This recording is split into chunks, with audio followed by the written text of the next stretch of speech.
Salut à tous, bienvenue sur teslastus.com. En toute saison, la Tesla a un point faible causé par le choix étrange du constructeur. Remédions à cela. Oui, Tesla a étrangement laissé une faille béante concernant la longévité d'une partie de ses véhicules électriques. J'ai ma petite idée sur ce choix et j'y reviendrai un peu plus tard. En attendant, voyons quelles sont les situations liées à une dégradation prématurée de la partie refroidissement.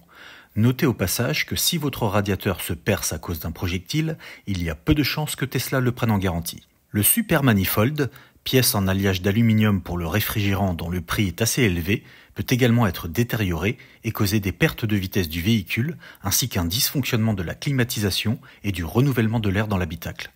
On peut avoisiner des devis proches des 3000 €. Si vous avez une perte de liquide bleu sous la Tesla, c'est un très mauvais signe. En été, surtout lorsque nous avons une Tesla blanche, nous réalisons un vrai carnage d'insectes en tout genre sur le pare-choc avant. C'est assez impressionnant d'ailleurs, et nombreux sont ceux qui recherchent alors un produit miracle pour redonner un aspect propre à leur voiture électrique. J'avais fait une vidéo sur le sujet avec une méthode simple et de l'huile de coude. Il existe des produits qui seraient dédiés à cette situation, mais je n'y crois pas vraiment. Ils ne sont probablement pas plus efficaces que ma méthode. Mais au-delà de la propreté de la Tesla, c'est surtout au niveau de la grille avant que cela pose problème. Tesla a fait le choix d'à peine protéger son radiateur de refroidissement par une grille, si l'on peut appeler cela une grille. La seule raison que je peux trouver à cela, c'est peut-être afin de permettre un refroidissement plus efficace du système. Oui, mais avoir opté pour ce choix, c'est également avoir opté pour un sérieux problème d'impureté et surtout de projectiles qui pourraient être néfastes au bout de seulement quelques mois d'utilisation en conduite, parfois même moins avec malchance. Ajoutons également tout ce qui est gravier, bouts de bois et petites pierres ou débris de verre que l'on peut malheureusement croiser sur la route. Je n'en dis pas plus, vous avez compris, cela peut mettre à mal le radiateur et l'endommager. D'autres pièces situées derrière celui-ci, plus fragiles encore, peuvent être touchées, comme le Super Manifold dont je parlais en introduction, la pompe à chaleur ou le compresseur. En automne, ce ne sont plus vraiment les insectes qui posent problème, ce sont les feuilles mortes. À cette saison, je ne vous apprends rien en vous disant que les arbres perdent leurs feuilles. Et que dire lorsqu'il y a une tempête telle que récemment avec la tempête Ciarán? Nous nous retrouvons finalement dans la même situation qu'en été. La grille avant ne protège en rien le radiateur des feuilles mortes et des projectiles en tout genre.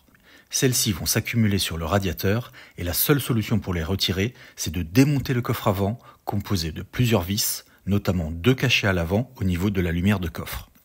Je ne suis pas allé jusque-là car ma Tesla est récente et bien heureusement, j'ai pu retirer les feuilles mortes en passant mes doigts à travers la grille d'origine. Cela n'a pas vraiment été simple, je ne vous le cache pas. Si j'avais laissé faire le phénomène, je n'aurais pas échappé au démontage du coffre avant. Il y a quelques vidéos sur internet qui vous montrent l'accumulation de feuilles mortes sur le radiateur lorsque rien n'est fait. Personnellement, je préfère agir avant d'en arriver là. Surtout que le problème, c'est bien l'efficacité du refroidissement de la Tesla qui est impactée si une couche de feuilles recouvre le radiateur. Mais surtout, je veux éviter que mon radiateur ne soit détérioré par des projectiles et que cela me coûte une fortune en réparation. Il suffit de clipser une vraie grille de protection avec un filet très fin et le tour est joué. Si cela ne protégera probablement pas des tout petits moustiques en été, aucun papillon, abeille, bourdon, guêpe, frelon asiatique et j'en passe ne pourront s'inviter sur le radiateur. Et en automne, aucune feuille morte ne viendra se loger à cet endroit difficilement accessible. La grille avant est équipée d'une maille qui empêche tout de passer.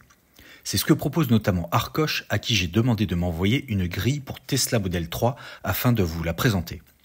Elle existe bien entendu pour Model Y. Au passage, je vous rappelle qu'avec mon code ASTUCE20, vous aurez 20% de réduction sur l'ensemble de votre panier chez Arcoche. C'est d'autant plus intéressant pour s'en procurer une à pas cher. Évidemment, cette grille a été faite spécialement pour les véhicules Tesla. De ce fait, ses dimensions sont parfaitement étudiées ainsi que la manière dont elle va s'emboîter pour rester bien fixée pendant la conduite. Elle est composée de 2 parties que l'on va venir insérer l'une après l'autre. Appuyez bien et entendez le petit clic qui vous indiquera qu'elle est parfaitement clipsée. Étant donné que son installation est basée sur un système enfichable, la grille se retire tout aussi facilement si besoin, sans laisser de traces. Conçue en plastique ABS solide, elle dispose d'un treillis métallique en acier inoxydable à l'arrière, ainsi que d'un revêtement anti-rouille durable. Elle ne craint donc bien évidemment pas l'humidité et il n'y a aucun impact sur la dissipation thermique. Le refroidissement de la Tesla peut donc se dérouler dans des conditions normales. Mais au moins maintenant, le radiateur est protégé contre tout corps étranger et la grille vous évitera de devoir démonter le coffre avant pour aller faire le ménage. Allez, à plus sur Teslastus.